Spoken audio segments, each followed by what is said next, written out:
Good evening, everybody.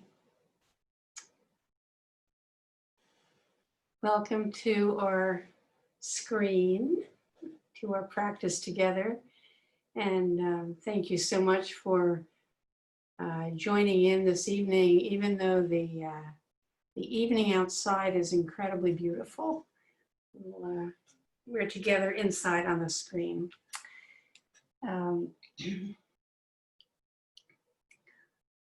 I'd like to talk this evening.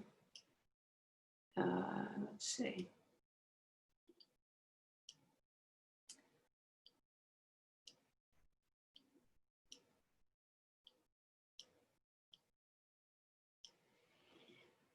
This evening, I'd like to talk about right speech.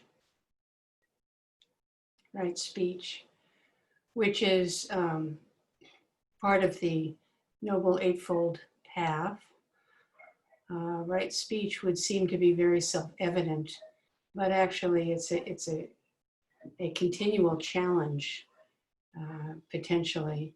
And it's a really important part of our practice as a Sangha, our practice together. Can everybody hear me all right?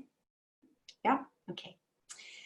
The Buddha just describes right speech as abstaining from lying, from divisive speech, which would mean not creating or adding to turmoil.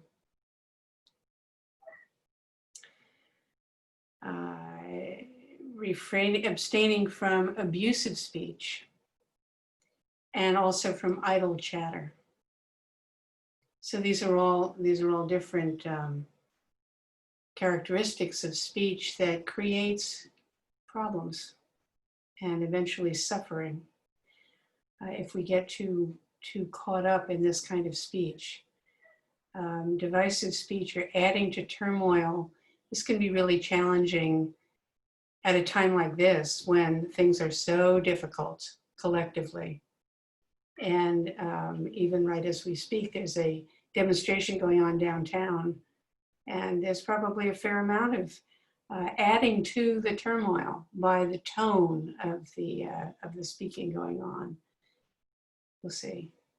Then there's abusive speech, which is very clearly, we can feel it. We know it when we're in the presence of it. We know it when we're doing it. We know it when we're on the receiving end of it. And then there's idle chatter, which is, it varies in its qualities, and it's part of socializing often. Doesn't lead to clarifying the mind or quieting the heart. It's kind of shooting the breeze type talk. And some of us tend to be very fueled by that, and others of us less interested in that. And we all have our ways of interacting around that. The Buddha's teaching, abstaining from lying, abstaining from divisive speech, from abusive speech, or from idle chatter. But tonight, actually, I'd like to talk about, more generally, about speech and what comes up for us, what the experience of speaking is, what makes it up. Just in the, by way of really stopping to think, to contemplate really what is involved in our experience when we're speaking.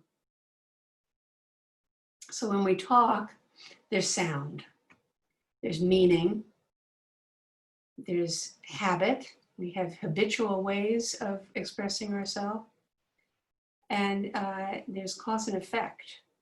So whatever we're putting out is a cause, and it's also an effect of what has come before or what's prompted us to speak. Our entire past experience suffuses every moment and everything we say in the moment. Everything that came up to this moment for me to give this talk is part of my underlying intention. So what we say goes forward from here. and adds to whatever conditions emerge. We add to the stream of untold numbers of words and meanings that we've uttered in our lifetime. I like to think about that. How many words do you suppose you have uttered in your lifetime? It's kind of a funny thought. And that means that it's kind of our sound, our song that we have added to the human chatter, the sound stream, the field of sound of the world. And right now, how many words are being spoken in the world? And what are these spoken words adding to the conditions of the world? So that's just to draw our awareness very broadly to how one of the elements of our collective experience is how we speak. Every word is an ambassador and creates harmony or discord, creates cooperation or conflict, safety, danger. Some words create understanding. Some words create misunderstanding. And in our practice, we work with these ambassadors. We train, we practice to have well-trained ambassadors who love their country, meaning self-compassion, where the words are emanating from. We are in harmony with ourselves and our own source. We know our source and are in harmony. And ambassadors that love their neighbors. So words that go out with a sense of compassion and an energy of compassion with whom we share the world. Connecting, the intention to truly connect. Usually when we think about right speech, we're approaching our commitment to living ethically.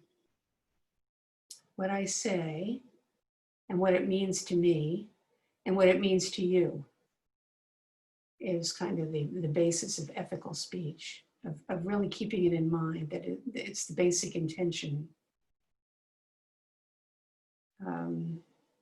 And the concern about the effects it produces. What I say and what you hear can take on different coloring according to each of our life experience.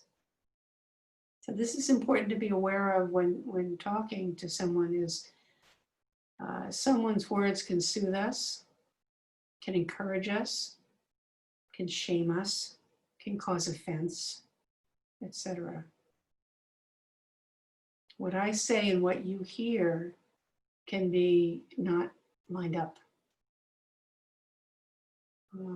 Rarely is offense meant, but if I take offense, it comes from a whole bundle of meanings that I've brought forward from my own experience and my conclusions about who I am and what the world is, what I believe about myself and how the world sees me.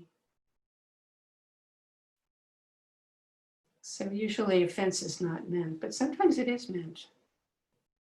And this rings a bell when we practice with it, when we're on the receiving end of somebody really giving offense.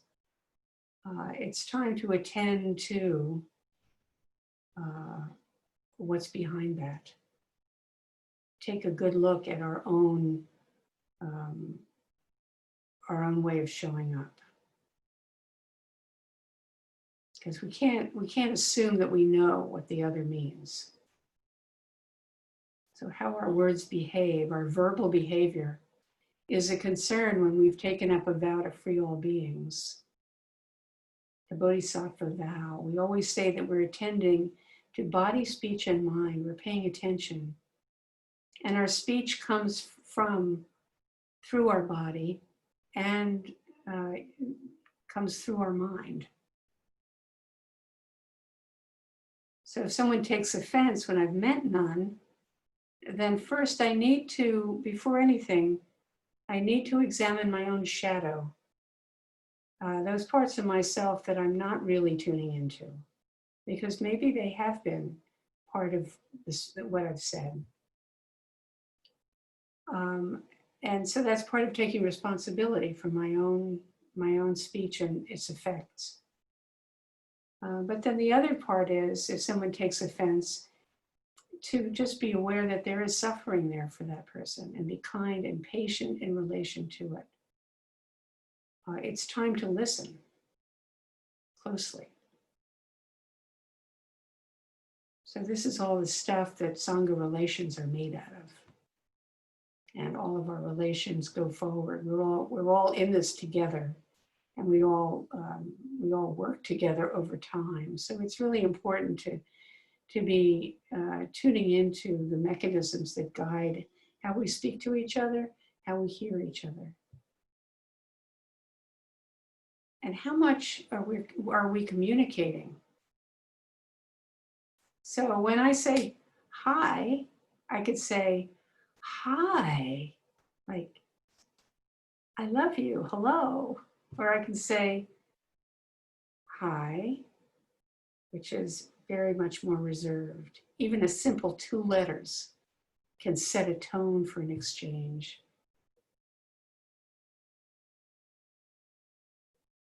Every which way we talk.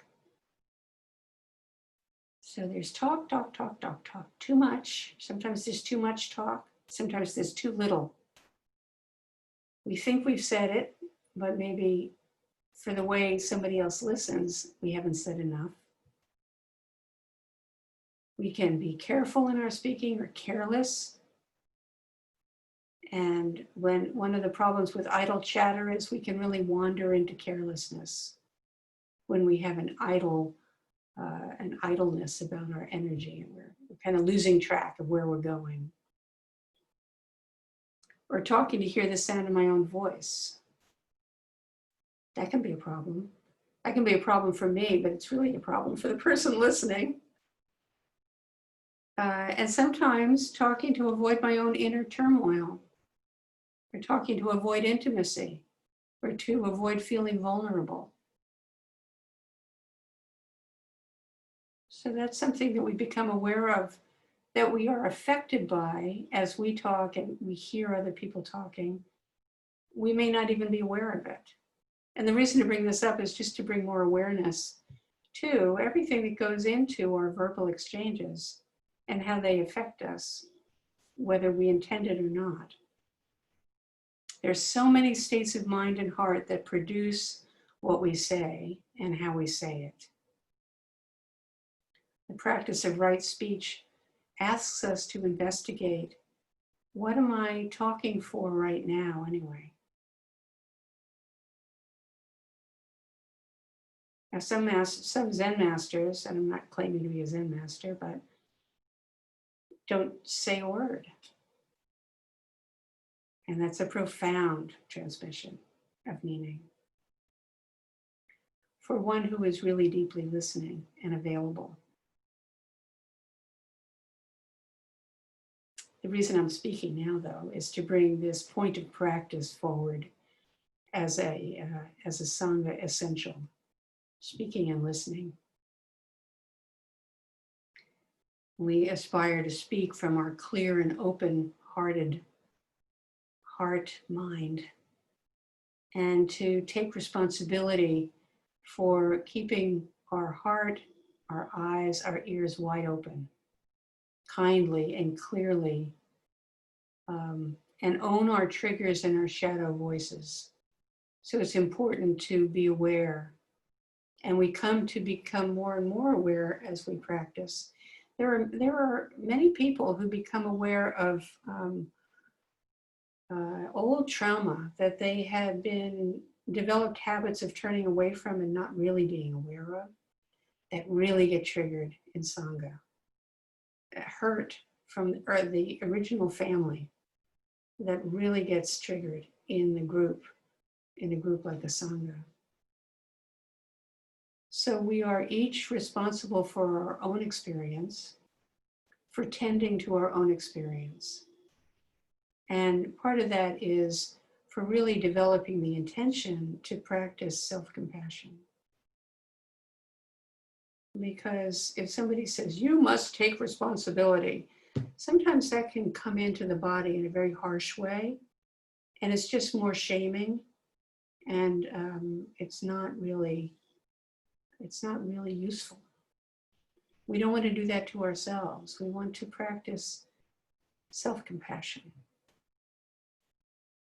which is based in understanding and a kind heart. So when we get triggered, what do we do with it? What do we do with it when we get triggered? Some of you may never have had that experience in Sangha. Just wait. It happens. Maybe not, depending on how close in you draw. What do we do? Well, one of the views that we hold is we help each other one way or another, directly or indirectly. So one of the ways that we help each other directly, in a way that feels like help, is we listen to each other. We can listen. We don't necessarily join in the ain't it awful, but we join in with, yeah, I hear that this is the experience and it hurts. But it doesn't always feel good how we help each other. Sometimes it doesn't seem at all like we are offering help or we're receiving help.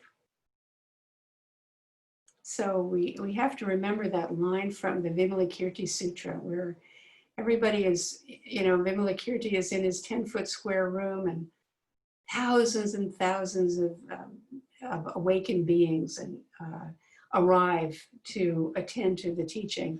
And they're shuffling about trying to figure out where to sit. And he said, have you come from a seat or have you come for the Dharma? We have to remember why we're coming to the Sangha, why we're coming to this practice when we run into trouble with each other. We've come to awaken. And it's really helpful to remember that, in addition to whatever anger or hurt feelings or impatience or full of ourselves we get, is we are here to awaken. All of that can help us awaken, depending on our understanding and our approach, depending on our willingness. So here's a teaching from Torei Zenji, who gives advice to how to work with others' difficult communications. Though they become our sworn enemies, reviling and persecuting us, we should regard them as bodhisattva manifestations who, in their great compassion, are employing skillful means to help emancipate us from our biased, self-centered views.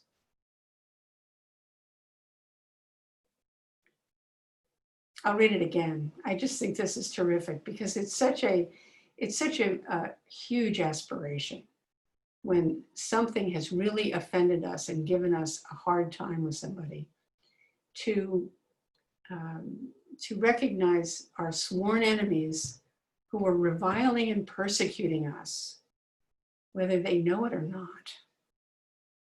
We should regard them as bodhisattva manifestations who, in their great compassion, are employing skillful means to help emancipate us from our biased and self-centered views.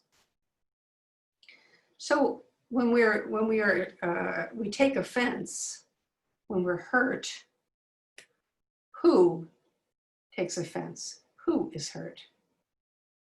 What self is having a hard time?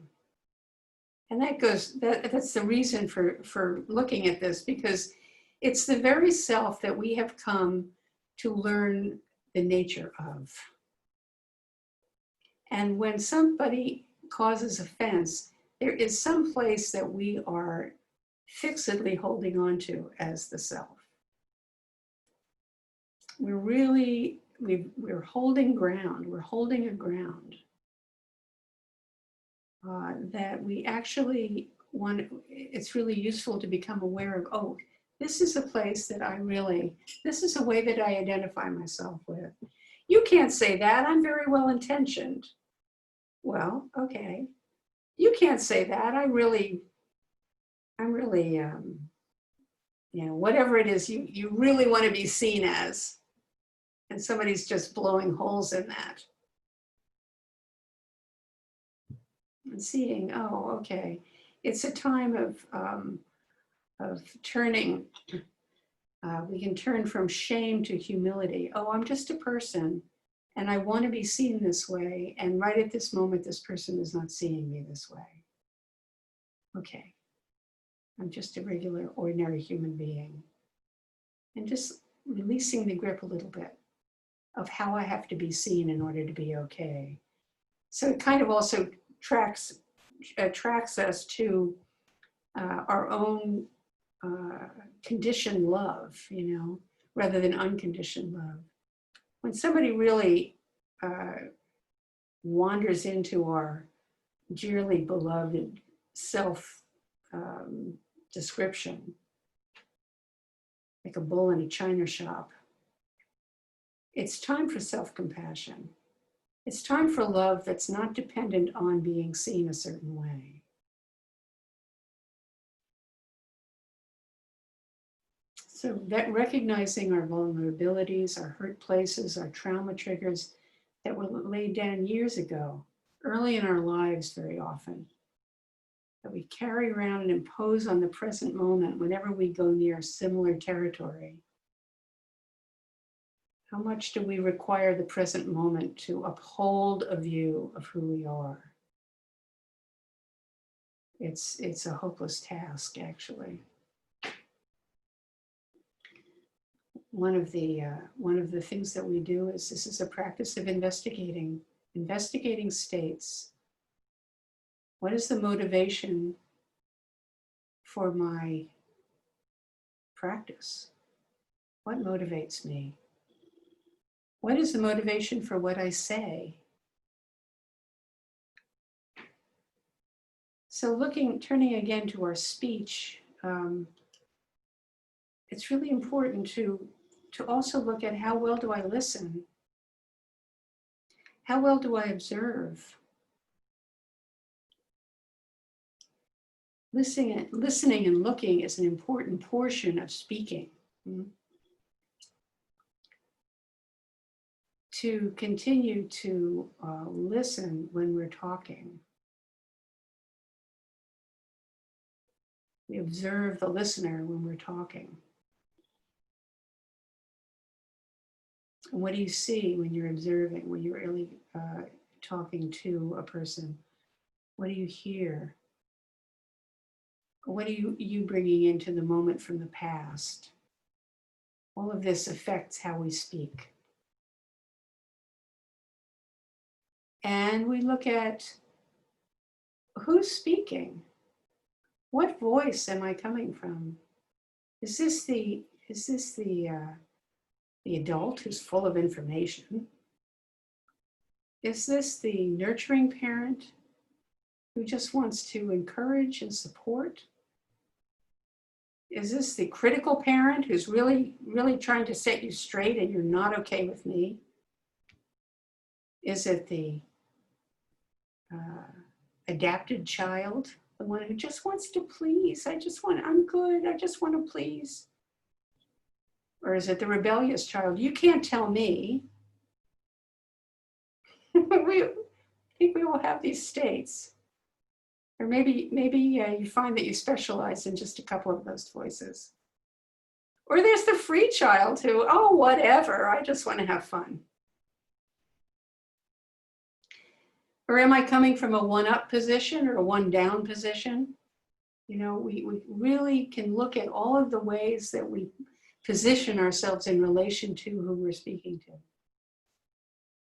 You become aware of, am I lecturing? Am I going on and on? I kind of am right now.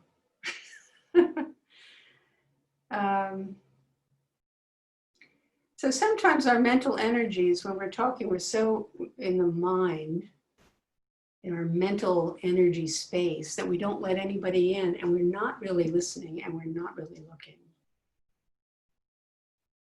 And you've had the experience of being with somebody who just talks and talks and talks. And they're just talking in a way that does not include listening, and they are not looking. They don't notice that you're shifting around and looking around and giving all the body signals of please stop, please pause, give me a break here.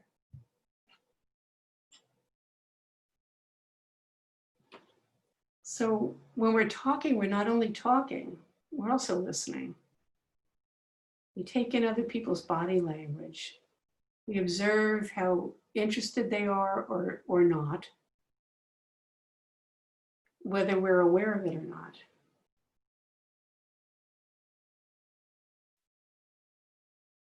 So communication is looking and listening. Right speech includes all of it. Looking at the body language before us, looking into our own heart energy as we speak. And in our practice, we develop our capacity to observe others and ourselves in this particular practice of right speech.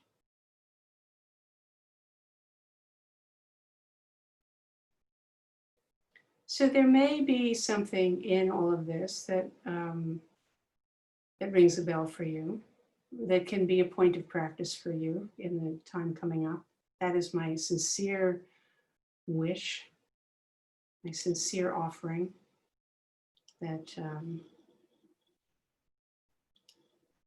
you remember this week to contemplate right speech, and to be aware of when it works and when anybody speaking works and when it doesn't work.